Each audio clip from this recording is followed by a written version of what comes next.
Bismillahirrahmanirrahim. Assalamualaikum warahmatullahi wabarakatuh. Bagaimana kabarnya sahabat-sahabat semua? Semoga sehat selalu ya. Di sini kita dari Rayon Pendidikan Bahasa Arab punya satu platform, yaitu platform YouTube. Kita ada tagline-nya yaitu obsesi. Kalau saya bilang salam obsesi, sahabat-sahabati bisa jawab obrolan sehat dan bernutrisi. Baik, kita coba ya. Salam obsesi. Obrolan sehat dan bernutrisi. Kurang kompak. Sekali lagi ya. Kita coba. Salam obsesi. Obrolan sehat dan bernutrisi. Mantap. Obrolan sehat dan bernutrisi. Nah, obrolan sehat dan bernutrisi kita pada hari ini, kita akan membahas tema tentang asal usul dinamakan Rayon Pendidikan Bahasa Arab Ibnu Arabi. Nah, sebelum kita nanti kita akan dibahas, kita sudah kedatangan narasumber kita, yaitu sahabat Muhammad Syaifullah yang merupakan dimisioner Ketua Rayon Pendidikan Bahasa Arab Ibnu Arabi masa khidmat 2016-2017. Sebelum masuk ke beliau, dari sini saya coba memprolog bahwa apa sih Rayon Ibnu Arabi itu? Rayon Pendidikan Bahasa Arab Ibnu Arabi ini basisnya itu dari jurusan Pendidikan Bahasa Arab, Fakultas Ilmu Tarbiyah dan Keguruan, kampus UIN Syarif Hidayatullah Jakarta. Nah, kemudian dari rayonnya itu kita namanya Rayon Pendidikan Bahasa Arab Ibnu Arabi, Komisariat Fakultas Ilmu Tarbiyah dan Keguruan, cabang Ciputat. Nah, itu sedikit prolog, sedikit perkenalan. Nah, kemudian basisnya di PBA ini, kita singkat PBA, basis di PBA terutama PMII itu secara kultural sudah berjalan sejak awal berdirinya kampus UIN Syarif Hidayatullah Jakarta. Sudah banyak tokoh-tokoh juga yang dari PMII PBA yang sudah jadi orang. Nah, kemudian seiring berjalannya waktu, terjadi perubahan nama dari Rayon Pendidikan Bahasa Arab sampai sekarang Rayon Pendidikan Bahasa Arab Ibnu Arabi. Nah, kemudian secara kultural di jurusan Pendidikan Bahasa Arab sendiri itu merupakan basisnya PMII. Kemudian secara legalitas itu kapan sih kira-kira dinamakan Rayon Pendidikan Bahasa Arab Ibnu Arabi? Nah, nanti kita akan coba bahas oleh narasumber kita, sahabat Muhammad Syaifullah. Langsung aja nih ya. Bagaimana kabarnya, Bang? Alhamdulillah sehat. Alhamdulillah. Nih Masih fresh. guys, seger banget nih kan. Mau tidur ya? Iya. Nih tadi sedikit perkenalan bahwa sahabat Muhammad Syaifullah, atau nanti kita bisa panggil Bang Saiful, itu merupakan demisioner Ketua Rayon Pendidikan Bahasa Arab Ibnu Arabi masa khidmat 2016-2017. Nah, di sini kita akan coba sharing-sharing Bang ya, terkait kenapa sih asal usul dinamakan Rayon Pendidikan Bahasa Arab Ibnu Arabi. Nah, itu kira-kira ceritanya gimana Bang, kok bisa gitu dinamakan Rayon Pendidikan Bahasa Arab Ibnu Arabi gitu. Oke. Itu kira-kira sejarahnya gimana gitu. Baik, bismillahirrahmanirrahim. Langsung aja ya. Jadi mungkin kurang.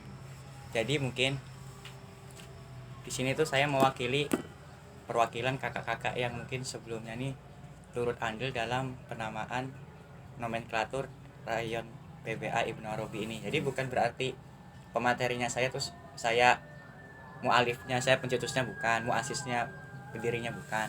Mungkin saya mewakili kakak-kakak sebelumnya. Jadi asal usul penamaan PBA ini, kenapa kok kita ini menisbahkan Rayon PMI PBA ini ke Ibnu Arabi gitu. Ini enggak ujuk-ujuk bim salah bim langsung Ibnu Arabi satu suara, enggak. Banyak kontroversi yang terjadi mungkin khususnya ketika di periode angkatan saya, yaitu PMI PBA angkatan 2014 yang kebetulan waktu itu memegang kendali pengurus rayon.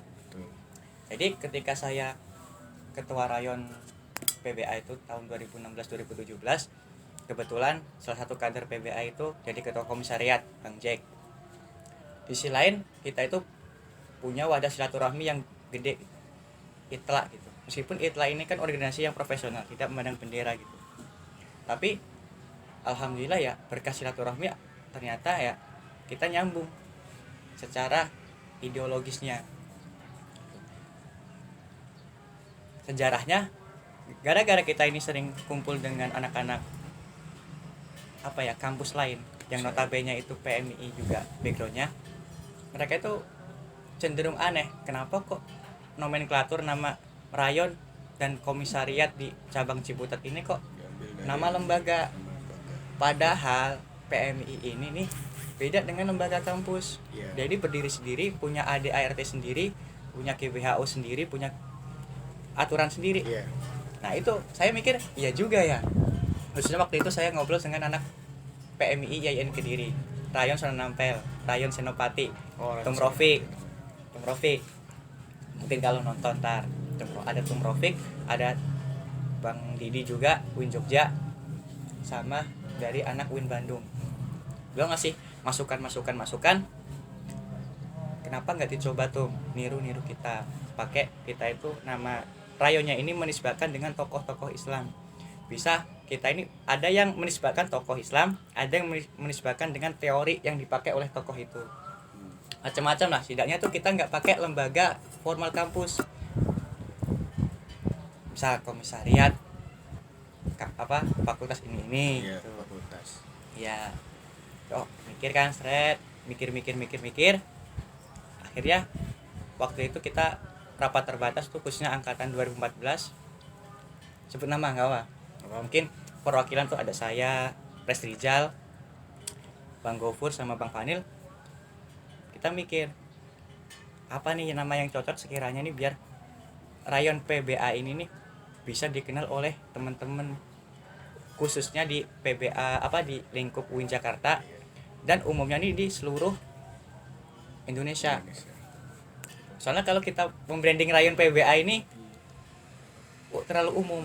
Betul, soalnya jurusan PBA kan banyak gitu ya. Nah, di PBA situ mana nih? terlalu general lah. Kan sesuatu yang umum kan dapat membingungkan juga. Akhirnya tuh pertama kali kita itu PBA ini adalah rayon, kalau nggak salah tuh rayon Sibaweh. Rayon Sibaweh. Itu ada yang mengusulkan. Kita udah branding tuh. Udah kita branding. Tapi akhirnya apa? Banyak kontroversi. Kenapa harus Sibaweh gitu? Terkesan kita ini PBA banget, bahasa Arab banget, menonjolkan banget gitu. Padahal PMI ini kan nggak cuma bahasa Arab, tetapi itu campuran ada ideologis yang sifatnya tauhid, tasawuf, fikih dan lain-lain lah. Akhirnya kontroversi. Dihapus, ganti itu rayon Abu Nawas. Rayon Abu Nawas itu udah hampir berjalan 1 semester. Hampir.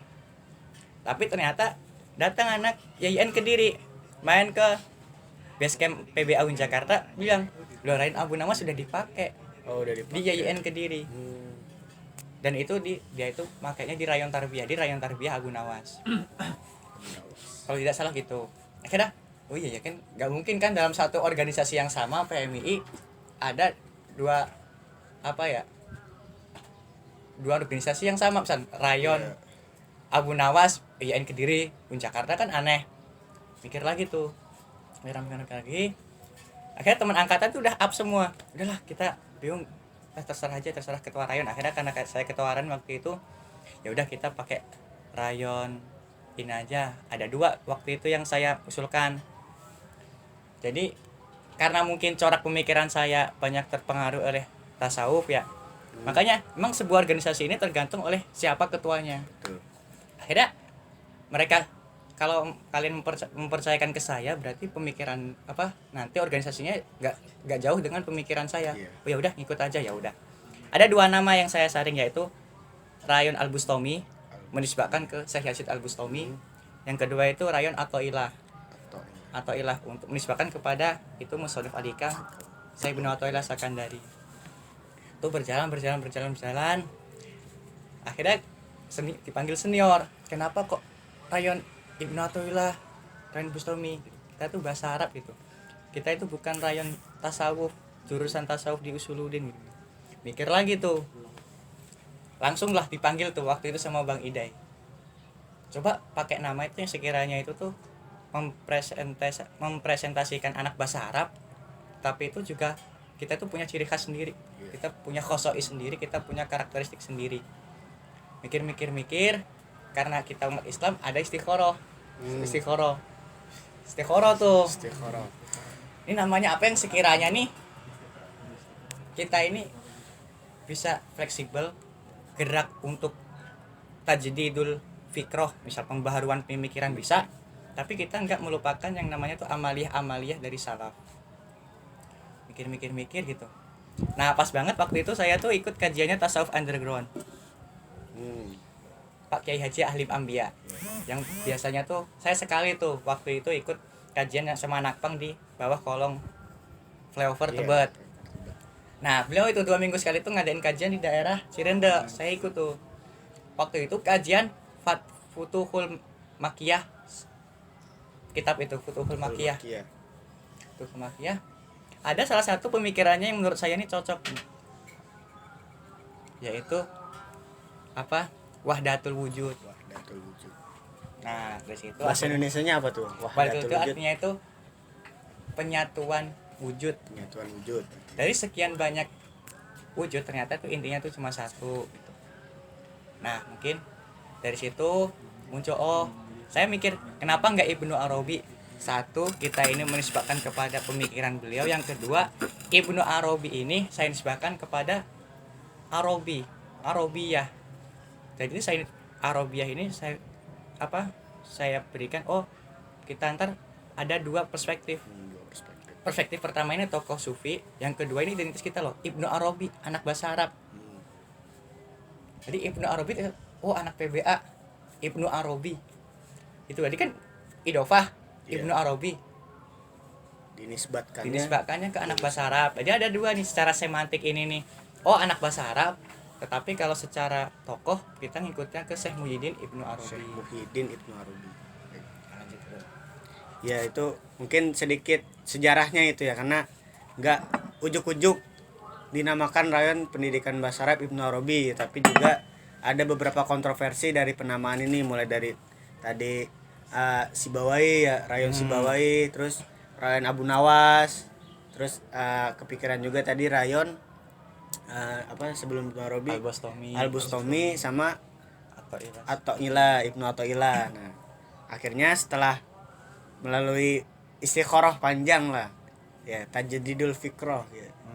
Akhirnya ketemulah nama yang cocok, yaitu rayon pendidikan bahasa Arab Ibnu Arabi. Itu sebagai itu bisa 2 perspektif. Yang pertama itu diambil dari nama tokoh Syekh Muhyiddin Ibnu Arabi, kemudian yang kedua juga bisa dinisbatkan ke jurusan pendidikan bahasa Arabnya. Jadi anak-anak bahasa Arab gitu kalau diartikan. Menarik sih. Nah kemudian ya itu tadi kan berarti itu menjawab pertanyaan-pertanyaan dari teman-teman ya, kenapa dinamakan rayon Ibnu Arabi.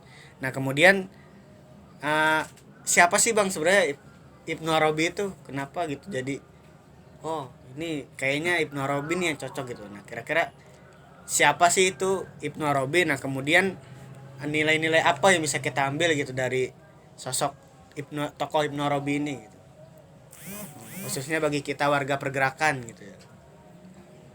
Baik, mungkin saya lebih ke pertama branding personalitasnya beliau dulu, Syekh Muhyiddin Ibnu Arabi. Mungkin biasa disebut Syekhul Akbar Ibnu Arabi. Jadi saya tuh sering dengar lah nama beliau, tapi saya baru tahu pemikirannya waktu tadi kajian tasawuf underground tuh sama Pak Halim Ambia.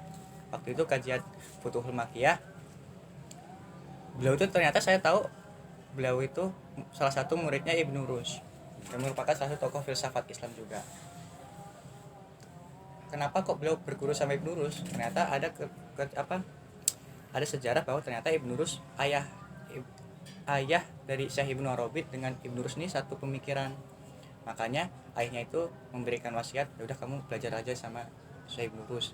Dia itu waktu itu teman ayah waktu di madrasah.